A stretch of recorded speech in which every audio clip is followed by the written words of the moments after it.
Hari Hari Hari Hari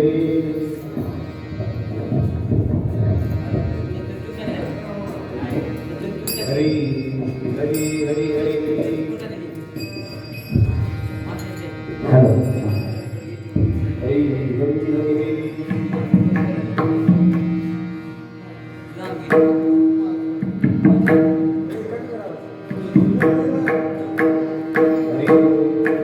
Ramakrishna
hello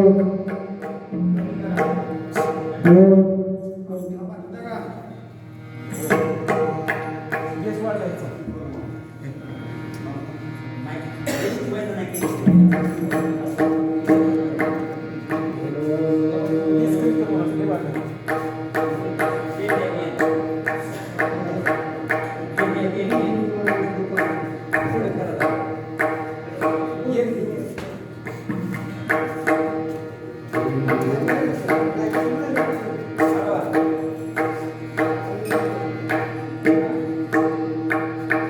hello रूप पाहता लोचनी सुख झाले ओ सागरी तोहा विठ्ठला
हरी हरी हरी हरी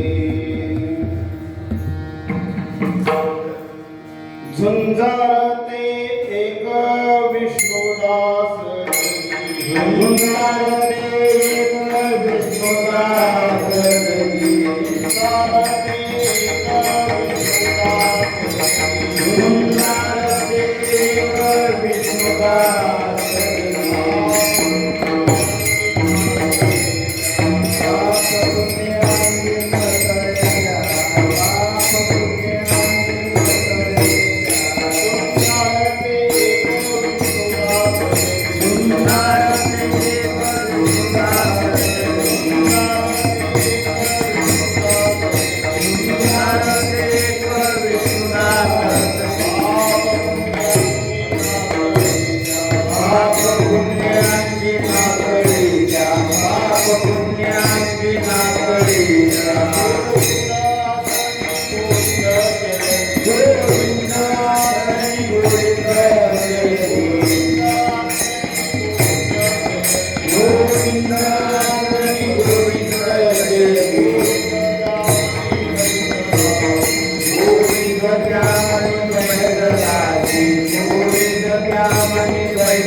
धुंदार ते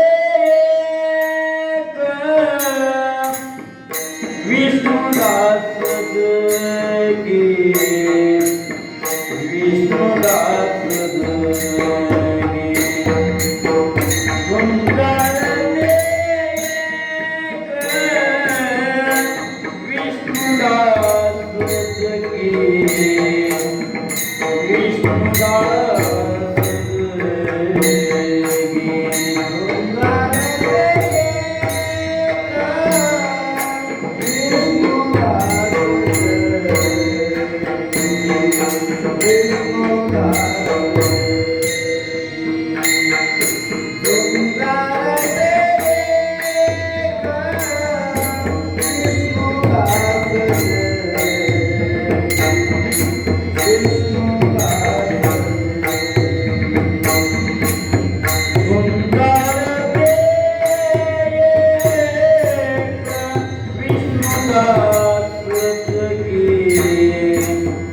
विष्णुदास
गोविंद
गोविंद जामणी बैसलाते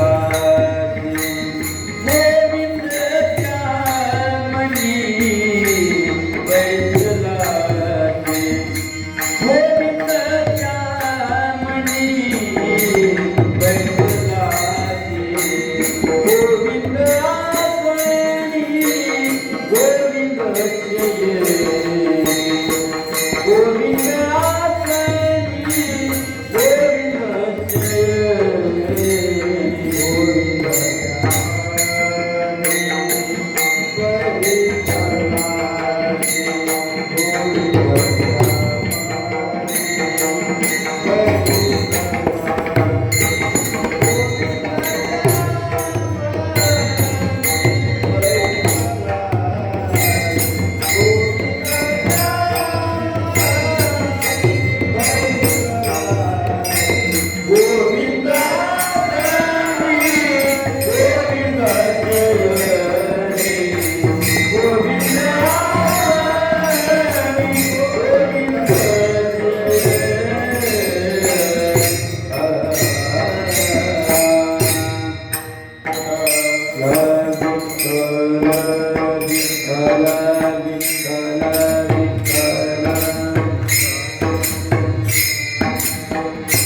झुंजारते एक विष्णुदास जगी पाप पुण्यांगे नातळे त्या गोविंद असनी गोविंद शयनी गोविंद त्या मनी बैसलासे ऊर्ध्वपुंड्र भाळ कंठी शोभे माळ ऊर्ध्वपुंड्र भाळ कंठी शोभे माळ कापी जे कडे काळ तया भेने गोविंदासनी गोविंद शयनी गोविंद त्या मनी बैसलासे तुका म्हणे शंख चक्राचे श्रृंगार तुका म्हणे शंख चक्राचे श्रृंगार नामामृत सार मुखामाची गोविंद सनी गोविंद शयनी गोविंद त्या मनी बैसलासे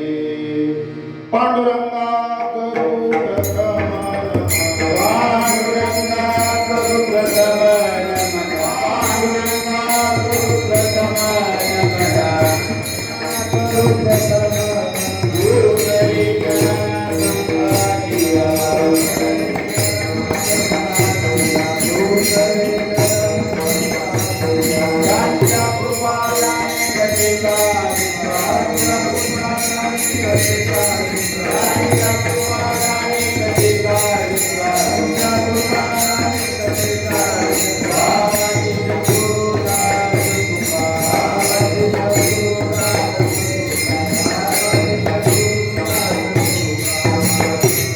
पांडुरंगा करू प्रथम नमन दुसरे चरण संताचिया त्यांच्या कृपादाने कथेचा विस्तार बाबाजी सद्गुरुदास समचरण सरोजम सांद्रमिला उदंबम जगन्विहित पाणी मंडनम मंडनानम कर्ण तुलसीमाला कंदरम कंजनेत्रम सदैवदासं विठ्ठलं चिन्तयामि मनोजवं मारुततुल्यवेगं जितेन्द्रियं बुद्धिमता वरिष्ठं वातात्मजं वाण्डरहितमुख्यं श्रीरामदूतं शरणं प्रपद्ये जयांचे केली स्मरण होय सकळ विद्यांचे अधिकरण तेच वंदो श्री चरणा श्री गुरूंचे ते नमस्कार मी आता काय माझी वाणी मानिल संतांचे वचन रजोचितासे आपुनिया माझी वाणी तुझे वर्णी पुन्नाम ऐसी जी प्रेम काही का मस्तक हे पायावरी यावर करी संताच्या सेवे लागी सेवक राजो लागी सेवक राजो देवी लागी सेवक राजो तुमच्या गुरु निज चरणा तुमच्या गुरु निज चरणा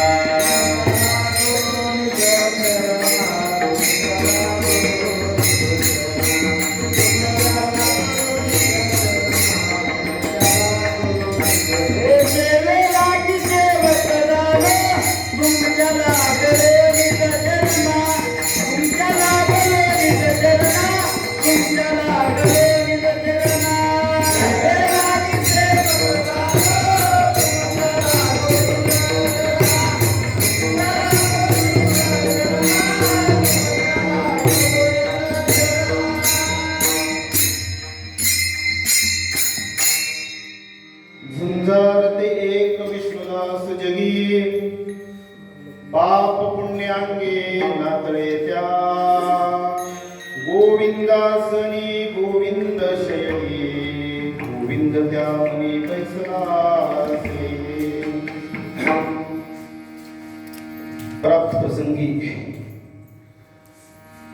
अखिल कोटी ब्रह्मांड नायक पांडुरंग परमात्मा कैवल्य साम्राज्य चक्रवर्ती ज्ञानोबाराय जगद्गुरु तुकाराम महाराज वैराग राज रसिक संत गुरुबा काका महाराज सर्व संतांच्या चरणावर प्रथमतः या ठिकाणी प्रणिपात करून आज कीर्तन रूपी सेवेसाठी घेतलेला अभंग महान असे भगवत भक्त जगवंद्य जगद्गुरु तुकोबाराय यांचा 4 चरणाचा अभंग असून या अभंगाद्वारे जगद्गुरु तुकाराम महाराज वैष्णवांचे अंतर्बाह्य लक्षणे या ठिकाणी सांगतात.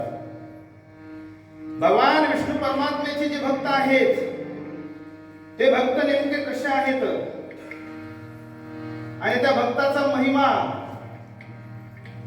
भगवान विष्णू परमात्म्याचं भक्ताचं जे असणारं भूषण काय आहे? भगवान विष्णू परमात्म्याच्या भक्ताचे अंतर्वर्तीतले गुण कोणते आहेत आणि बाह्यवर्तीतले गुण कोणते आहेत? या गुणांचं वर्णन करणारा हा अभंग आहे. विठ्ठल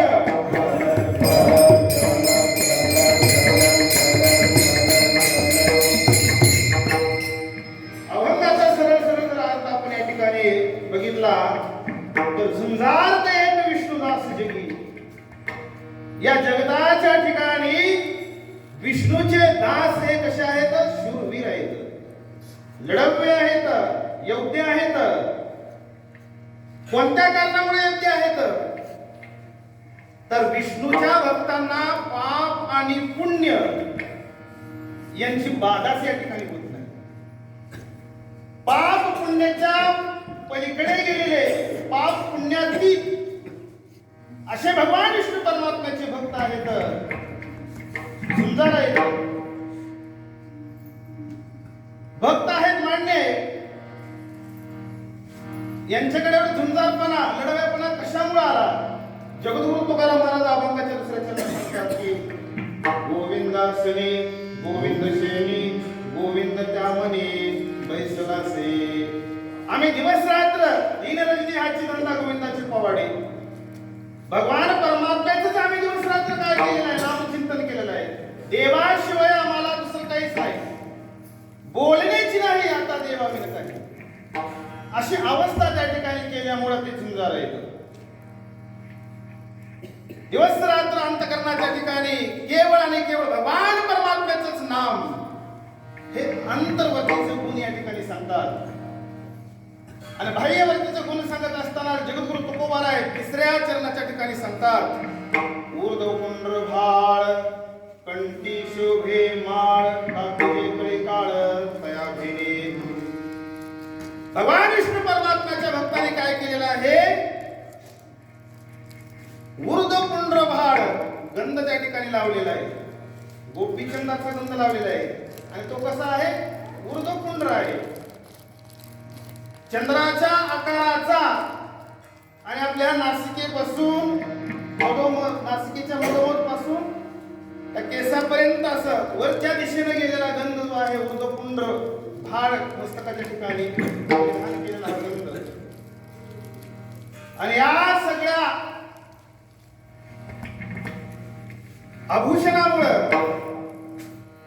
जगावर ज्याची सत्ता आहे असा जो काळ आहे तो काळ सुद्धा काय करतो? थरथर कापतो. म्हणून जगद्गुरु तुकोबाराय अभंगाच्या शेवटच्या चरणामध्ये सांगतात की तुका म्हणे शंख चक्राचे संगार. आता विष्णूचे भक्त काय करतात? शंख या ठिकाणी अंगावर काढतात, गालावर या ठिकाणी चक्र काढतात. भगवान विष्णू परमात्म्याचे जे आभूषण आहेत तेच परिधान केल्यामुळं, तेच त्या ठिकाणी लिहिल्यामुळं विष्णू परमात्मा भक्त काय वेगळे असतील का?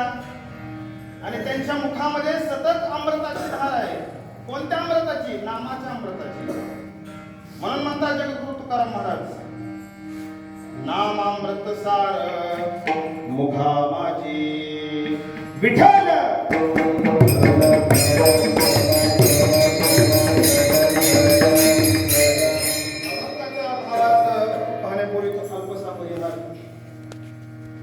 म्हणजे काळगाव या ठिकाणी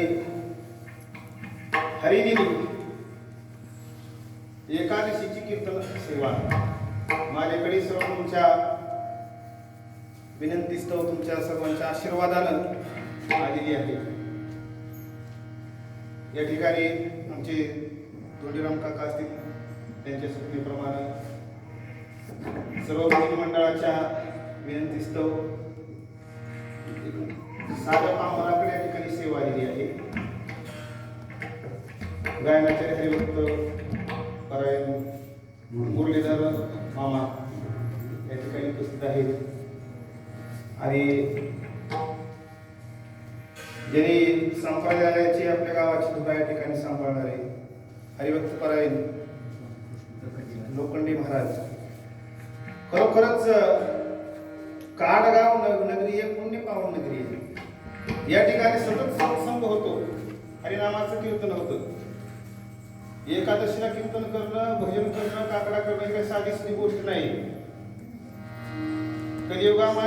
कलियुगात फक्त एकमेव जर जीवाचं उद्धाराचं साधन जे असलं तर ते हरिकीर्तन आहे, नामचिंतन आहे. तेने नारायण देईला देती, तेने नारायण देईला देती,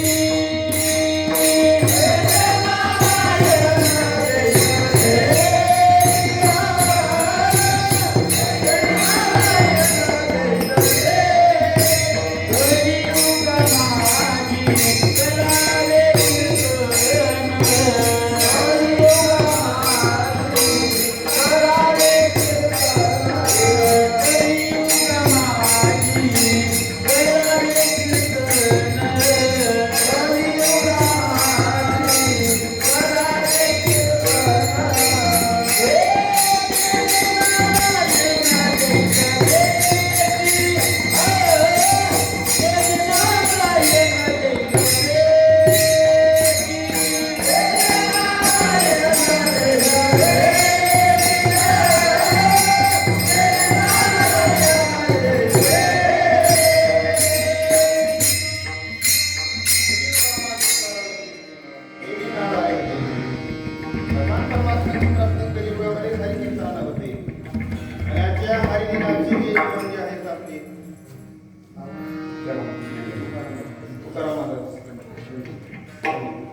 खरोखरच या ठिकाणी सर्व गावाचा सहभाग आहे. या सहभागातून अत्यंत अशी पुनीत पावन पर्व काळाची सेवा या ठिकाणी आपण करत आहात. सर्वांना खूप धन्यवाद. कीर्तनाचा या ठिकाणी आपल्याला भावार्थ पाहायचा आहे. आज एकादशी, षष्टीतला एकादशी आणि या एकादशीच्या पर्व काळासोबत मकर संक्रांतीचा पर्व काळ आहे. 23 वर्षापासून गेल्या 23 वर्षानंतर मकर संक्रांती आणि एकादशी एका दिवशी आलेली आहे. पर्व काळ आहे आज. मकर संक्रांतीचं वैशिष्ट्य या ठिकाणी सांगायचं तर थोडक्यात या ठिकाणी मी सांगतो.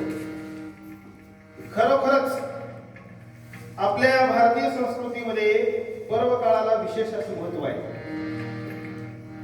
जेवढे काही आपल्या भारतीय परंपरेनुसार सण होतात ते निसर्गाला अनुरूप आहेत आणि त्यातल्या त्यात हा मकर संक्रांत सुद्धा निसर्गाला अनुरूपच आहे. कारण का या मकर संक्रांतीला आध्यात्मिक दृष्ट्या सुद्धा विशेष असं महत्व आहे आणि वैज्ञानिक दृष्ट्या सुद्धा महत्व आहे. कारण आजच्या दिवसापासून सूर्य हा धनु राशीतून मकर राशीमध्ये या ठिकाणी प्रवेश करतो म्हणून मकर संक्रांत. संक्रांत म्हणजे बदल. संक्रांत शब्दाचा अर्थ सम्यक क्रांती. क्रांती या ठिकाणी होत आहे, निसर्गामध्ये क्रांती होत आहे. सूर्य मकर राशीतून सूर्य धनु राशीतून मकर राशीमध्ये प्रवेश करत आहे, मकर संक्रांत. आणि आजच्या दिवसापासून दिवस काय होतो? मोठा मोठा होतो. रात्र दिवस हा मोठा होतो, रात्र लहान होते. आतापर्यंत पाहतो आपण रात्र मोठी आहे, दिवस कसा आहे? छोटा आहे.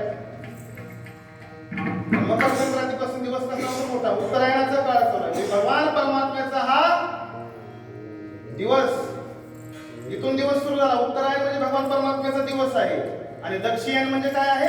रात्र आहे. विशेष असं महत्व या ठिकाणी आपल्या ज्योतिषशास्त्रानं असेल, ॲस्ट्रॉलॉजीनं असेल सांगितलेलं आहे. आणि म्हणून या दिवशी नेमकं काय होणार आहे?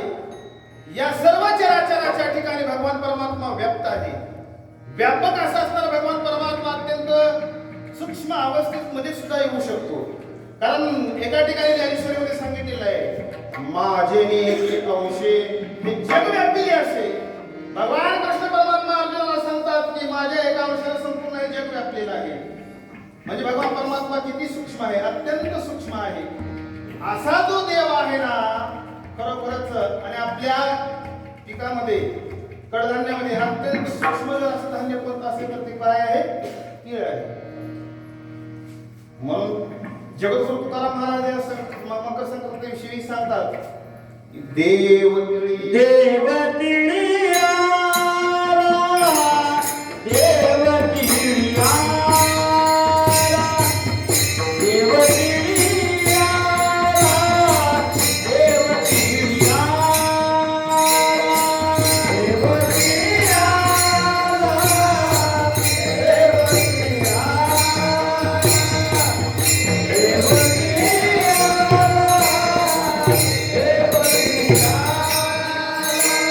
देवती आला, देवती आला, देवती आला, देवती आला, देवती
देवगिरी आला गोडे गोड धारा साधला हा पर्व काळ गेला अंतरीचा मळ.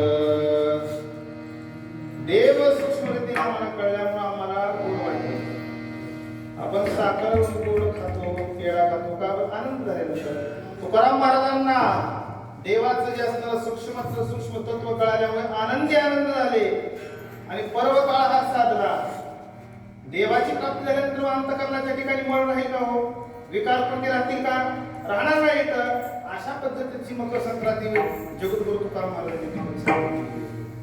विठ्ठल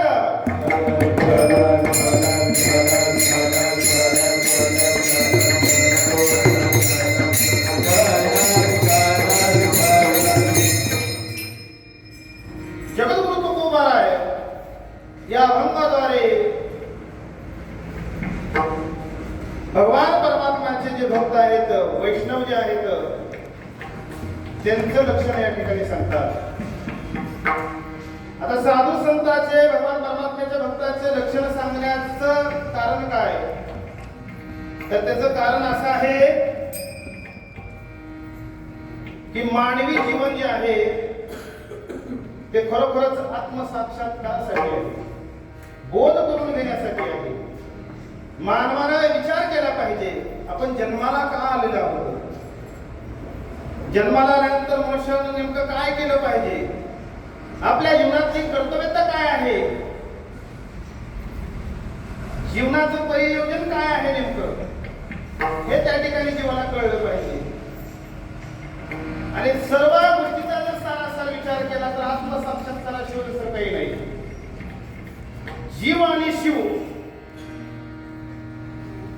जीव आणि शिवाची ऐक्यता हेच जीवनाचं परमोच्च असणारं ध्येय आहे.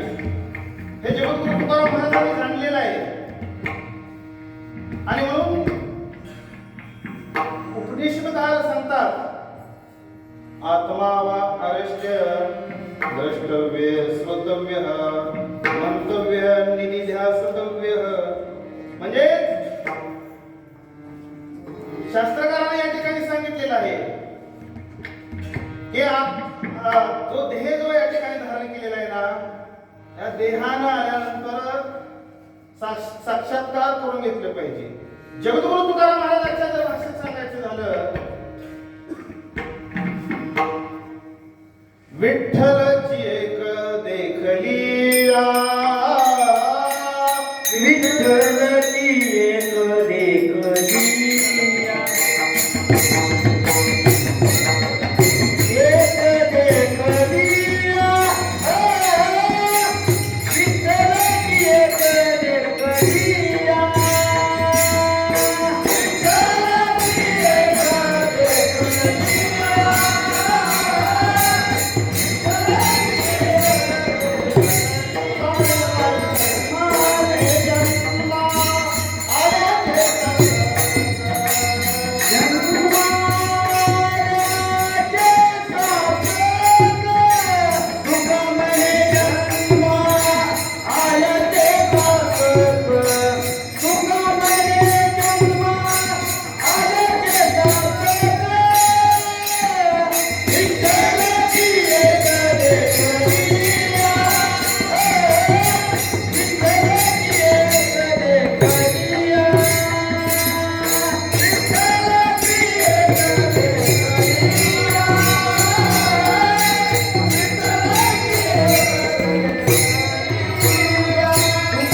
विठ्ठलची एक देखलिया.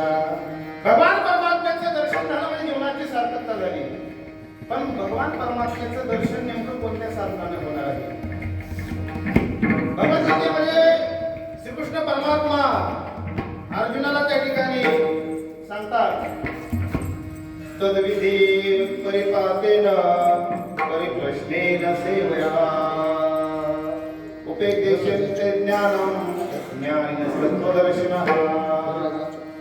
किंवा ज्ञानेश्वर महाराज ज्ञानेश्वरमध्ये सांगतात, ते ज्ञान पैगा बरवे जरी मयत्ने अनावे तरी संताया बजावे सर्वस्वीसी.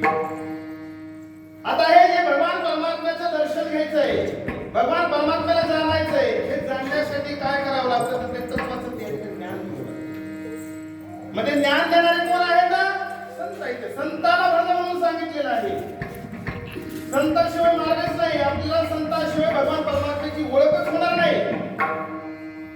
आणि म्हणून करता साधू संतांनी आपल्या महाराष्ट्रामध्ये जेवढे काही साधू संत झालेले आहेत, प्रत्येकाने अनुभव सांगितलेला आहे. प्रत्येकाचा अनुभव आहे. अनुभवाशिवाय परमार्थामध्ये या ठिकाणी उपयोग नाही. अनुभव महत्वाचा आहे. परमार्थ अवस्थेमध्ये जर टिकायचं असेल तर अनुभवाला किंमत आहे. आणि म्हणून एक असा प्रसंग आहे. काशी ही विद्वानाची नगरी आहे. काशीच्या ठिकाणी पंडित आहेत, वेदाचं पठण करणारे पंडित आहेत. मागच्या आता सध्याचं उदाहरण जर आपल्याला घ्यायचं झालं तर मागच्या 2 महिन्याखाली टीव्हीवर न्यूज आली होती. देवव्रत नावाचा एक पंडित, 19 वर्षाचा मुलगा, त्या मुलानं वेदाचे मंत्र पठण केले आणि 50 तास म्हणजे 50 तास लगातार 2000च्या वरती मंत्र ते डोक्यातून पाठांतर केलं. त्याचं सगळं भारतामध्ये नाव झालेलं आहे. सगळं पाहिलं असेल. हा महाराष्ट्रातलाच तो व्यक्ती मुलगा होता 19-20 वर्षाचा. म्हणजे हे जे ज्ञान जे आहे ते ज्ञानाची किंवा पांडितीची नगरी जी आहे ते काशी नगरी. असेच काशीच्या नगरीच्या ठिकाणी विद्वानाने वेदाचं पठण केलं. त्यांच्या रोमारोमामध्ये वेदाचे मंत्र ते. ते सर्व जे पंडित आहे ते कबीर महाराजांकडे आले आणि कबीर महाराजांना म्हणू लागले, महाराज आम्ही एवढे वेदाचे मंत्र पाठ केले, नसा नसामध्ये वेदाचे मंत्र आमचे भिनलेले आहेत, परंतु जग आमचं कोणी ऐकत नाही. तुमचं कसं काय ऐकत गड्या? त्यावेळेस कबीरदास महाराज म्हणू लागले, छे म्हणले, माझं कोण ऐकायला? मी साधा सुद्धा माणूस नाही ना. महाराज म्हणले, सगळीकडे जावं तिकडे तुमचा रामनामा तुमच्या ठिकाणी चालू आहे म्हटले. तर कबीरदासाने सांगितले की बाबा, तुम्ही जे सांगत आहात ते पांडित्य करून सांगत आहात, परंतु आम्ही जे सांगत आहोत ते अनुभवातून सांगत आहोत. सर्व सार त्या ठिकाणी आम्ही काढलेला आहे. हे सार भगवंत, हा भगवंत परमात्मा आहे ना, त्या परमात्म्याचं जे नाम आहे ते सार आम्ही काढलेलं आहे. त्या नामाचं गुणगान करत आहोत. म्हणून करता लोकांना ते आवडत आहे. अनुभवाला फार किंमत आहे. म्हणून जगद्गुरु तुकाराम महाराज सुद्धा म्हणतात, तुका म्हणे मज कळती जाचणी, बडबडीची वाणी अथवा सत्य. तुकाराम महाराज म्हणतात का उभं बडबड करत आहे, खरोखरच त्याच्यामध्ये सत्यता आहे. जगद्गुरु तुकाराम महाराज की किंवा तुकाराम महाराज म्हणतात, तुका म्हणे ऐका वाचाळ हो, अनुभवाविन वाव नका घेऊ. अशा पद्धतीने म्हणतात. किंवा तुका म्हणे येथे शब्दाचे गौरव पाहिजे तेथे अनुभव. म्हणजे अनुभव पाहिजे आपल्याला, गौरव शब्दाचा कोणीही करू शकतो. कारण का संतांशिवाय हरीची प्राप्ती होणार नाही. म्हणून जगद्गुरु तुकाराम महाराज सांगतात, संत कोण आहे ते त्या संतांना जाणा, तर तुम्हाला तुमचं साध्य प्राप्त होणार आहे. भगवान परमात्म्याचं दर्शन तुम्हाला होणार आहे. कलियुगाच्या ठिकाणी पोटासाठी संत झाले कलियुग. साधूचा वेश धारण केल्यामुळे ते संत होतात का? होणार नाही. साधूचा वेश धारण केल्यामुळे संत होणार नाही. त्याला अनुभव लागतो. असे अनुभव संपन्न कोण आहेत ते संत आहेत. मी वासुदेव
ज्ञानदेव म्हणे करलो आता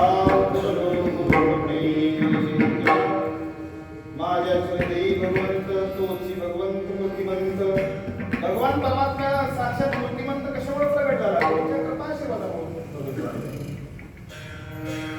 मदरदयी सद्गुरु जने ताईला संसार करू म्हणून हे विशेषज्ञ अनुभवला नाही.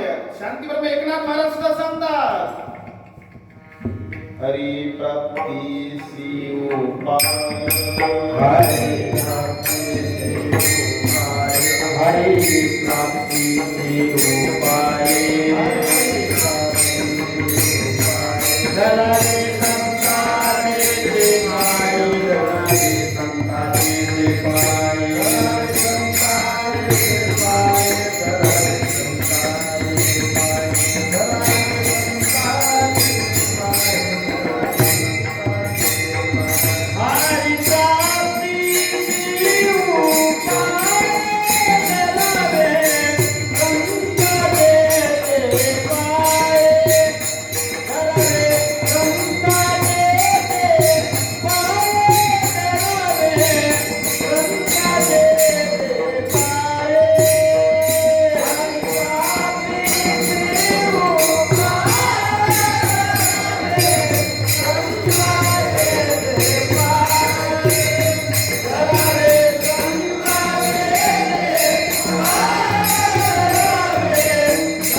गत्यंतरच नाही महाराज. हरीची प्राप्ती करण्यासाठी संतांचे पाय धरावे लागतात. नामदेव महाराजांना सुद्धा तर नामदेव महाराजांनी लहानपणी देवाला निवेदनाचा जीव घातला. देवासोबत जर बोलले आहे, देवासोबत भांडण केली आहे, परंतु तेच नामदेव महाराज गोरोबा काकाच्या नगरीच्या ठिकाणी आल्यानंतर तेर मध्ये गोरोबा काकाने थापट निघून त्या ठिकाणी कच्च ठरवले. देवाकडे गेले म्हणजे नामदेव महाराज, देवा देवा, अरे मी कशात कच्चा आहे, तू माझ्यासोबत दररोज बोलतोस, हितगुज करतोस. आणि म्हणले नामा त्या अनुभवाशिवाय काही नाही म्हणले. तुझा म्हणजे आवडण्या नागदाचा विसोबा खेचरायचे. विसोबा खेचराकडे गेल्यानंतर मग तुला दिले नामा म्हणे खेचरा पायी ओळखी झाली सर्व ठाई. मग ते कुठं नामदेव महाराज सगळ्याच त्या ठिकाणी भगवान परमात्मा दिसला होता. जे जे व्यक्ती भूत माने जे भगवंत हा भक्त निश्चित जाण माझा. मग कुत्र्याला त्या ठिकाणी पोळी होती नामदेव महाराज. हे अनुभव आल्यानंतर बऱ्याच साधू संतांनी या ठिकाणी अनुभव आपल्याला सांगितलेले आहेत.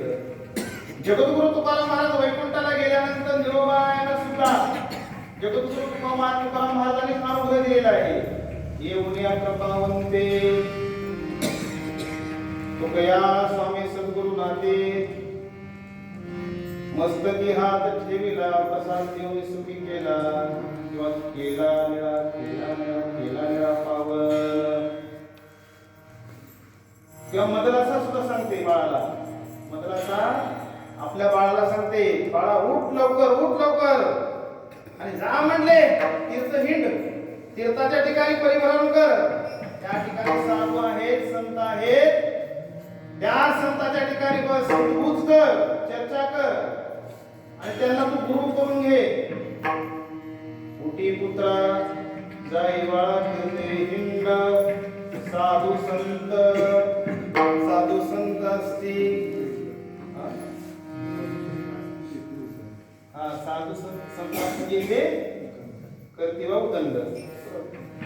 आणि अशा पद्धतीनं जा म्हणले. जिथं साधू आहे, जिथं आत्मज्ञानावर स्वार झालेले साधू आहेत त्यांना गुरु कर म्हणते. गुरुशिवाय गत्यंतर नाही.